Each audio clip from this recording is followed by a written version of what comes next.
మహాశివరాత్రి వేడుకలకు ప్రముఖ శైవ క్షేత్రం కోటప్పకొండ ముస్తాబవుతోంది. రాష్ట్రంలోని అతిపెద్ద తిరునాళ్లకు మహాశివరాత్రి రోజున లక్షలాదిగా తరలివచ్చే భక్తులకు ఇబ్బంది లేకుండా ఏర్పాట్లు చేస్తున్నారు. వైసీపీ హయాంలో తీసుకొచ్చిన వీఐపీ పాస్ల వల్ల సామాన్య భక్తులకు ఇబ్బంది కలుగుతున్నందున ఈ ఏడాది వాటిని రద్దు చేశారు.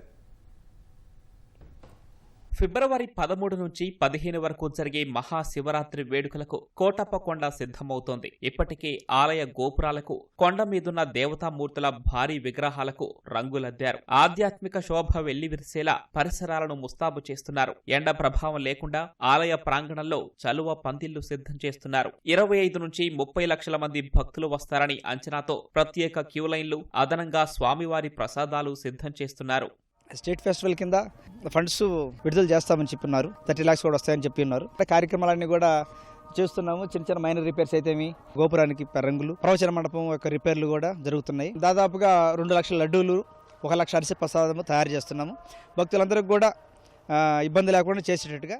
తిరునాళ్ల ఏర్పాటుపై ఇప్పటికే పల్నాడు కలెక్టర్ కృతికా శుక్లా నేతృత్వంలో 2 సమీక్షలు నిర్వహించారు. ఫిబ్రవరి మొదటి వారానికి అప్రోచ్ రోడ్లు, జంగిల్ క్లియరెన్స్, ప్యాచ్ పార్కులు పూర్తి చేయాలని పంచాయతీరాజ్ అధికారులను కలెక్టర్ ఆదేశించారు. తిరునాళ్లకు వచ్చే భక్తుల కోసం 560 ఆర్టీసీ బస్సులు నడపనున్నట్లు తెలిపారు. ముఖ్యంగా భక్తులకి బేసిక్ ఫెసిలిటీస్, ఇక్కడ సమ్మర్ ఉంటుంది కాబట్టి shade nets, mobile toilets, water facility ఇవన్నీ పెట్టుకోవడానికి వర్క్ ఆల్రెడీ స్టార్ట్ అయినాయి.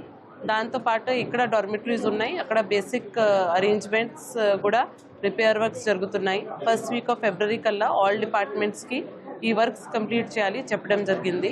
Sanitation staff, municipality Vinukonda, Sattenapalli, Chilakaluripet నుంచి కూడా స్టాఫ్ డిప్యూట్ చేయడం జరుగుతుంది. దాంతోపాటు బస్సెస్ ఇంతకు ముందు లాగానే ఈ ఇయర్ కూడా 560 బస్సెస్ దీనికోసం డిప్యూట్ చేయడం జరుగుతుంది. ఆ బస్సెస్ కోసం parking points, location, route map అంతా ఫీల్డ్ లెవెల్లో వెరిఫై చేయడం జరిగింది. వైసీపీ హయాంలో తెచ్చిన వీఐపీ పాసుల వల్ల సామాన్య భక్తులకు ఇబ్బంది కలుగుతుందని ఆలయ అధికారులు కలెక్టర్, ఎమ్మెల్యే అరవింద్ బాబు దృష్టికి తీసుకురాగా ఈ ఏడాది వాటిని రద్దు చేశారు. వీఐపీ దర్శనం కోసం 500 రూపాయల ప్రత్యేక టికెట్ల విధానం తేవాలని అధికారులు నిర్ణయానికి వచ్చారు. 3వ సమీక్షలో ఈ మేరకు తుది నిర్ణయం ప్రకటించనున్నారు. ఉమ్మడి కూటమి ఏర్పడిన తర్వాత దాదాపు 25 లక్షల మంది భక్తులు రావడం జరిగింది కోటప్పకొండను దర్శించుకోవడానికి, పైన కానీ కింద కానీ.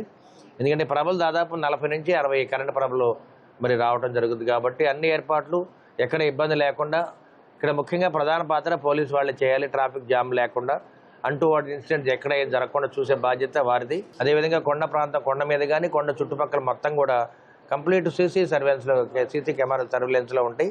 ఏదో అన్నోన్ ఇన్సిడెంట్స్ కానీ ఏమన్నా ఉంటే మనకి బయటపడతాయి. కోటప్పకొండ తిరునాళ్లకి ప్రత్యేక ఆకర్షణగా నిలిచే విద్యుత్తు ప్రభలకు ఎలాంటి ఇబ్బంది లేకుండా ఏర్పాట్లు చేస్తున్నట్లు పోలీసులు వెల్లడించారు.